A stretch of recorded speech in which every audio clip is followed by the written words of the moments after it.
বিএনপির আন্তর্জাতিক বিষয়ক সহ সম্পাদক রুমিন ফারহানার বাসায় ছাত্র শিবির ও সমন্বয়কদের হামলার দাবিতে পুরনো ভিডিও প্রচার করা হচ্ছে বলে জানিয়েছে ফ্যাক্ট চেকিং প্রতিষ্ঠান রিউমার স্ক্যানার। বৃহস্পতিবার তাদের ওয়েবসাইটে প্রকাশিত এক প্রতিবেদনে এ তথ্য জানানো হয়েছে। রিউমার স্ক্যানারের প্রতিবেদনে বলা হয়, আলোচিত ভিডিওটি রুমিন ফারহানার বাসায় হামলার সাম্প্রতিক কোনো দৃশ্য নয়। এটি গত বছরের আগস্টে আওয়ামী সরকারের সময়ে রুমিনের বাসায় হামলার ঘটনার ভিডিওকে আলোচিত দাবিতে প্রচার করা হচ্ছে।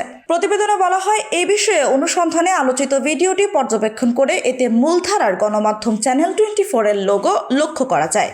পরবর্তীতে চ্যানেল 24 এর ইউটিউব চ্যানেলে 2024 সালের 4 আগস্ট রুমিন ফারহানার বাড়িতে হামলার অভিযোগ শীর্ষক শিরোনামে প্রকাশিত একটি ভিডিও খুঁজে পাওয়া যায়। এই ভিডিওটির সঙ্গে আলোচিত ভিডিওটির মিল পাওয়া যায়।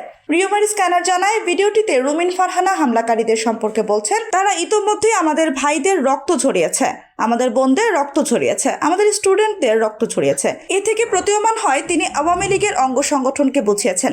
এছাড়া 3রা আগস্ট দিবাগত রাতে একদল যুবক লাঠি হাতে তার বাসার সামনে গিয়ে বিশ্রী গালি দিয়ে ভাঙচুর চালায় বলে অভিযোগ করেন রুমিন ফারহানা।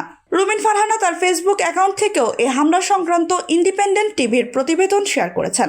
রিউমার স্ক্যানারের প্রতিবেদনে আরও বলা হয়, প্রচারিত ভিডিওটি সাম্প্রতিক সময়ের নয়। তাছাড়া পুরনো এই ঘটনার সঙ্গে ছাত্র শিবির বা সমন্বয়কদের সংশ্লিষ্টতার অভিযোগও রুমিন ফারহানা বা গণমাধ্যম সূত্রে পাওয়া যায়নি। সুতরাং পুরনো ভিডিওকে রুমিন ফারহানার বাসায় সাম্প্রতিক হামলার দাবিতে সামাজিক যোগাযোগ মাধ্যমে প্রচার করা হচ্ছে, যা বিভ্রান্তিকর।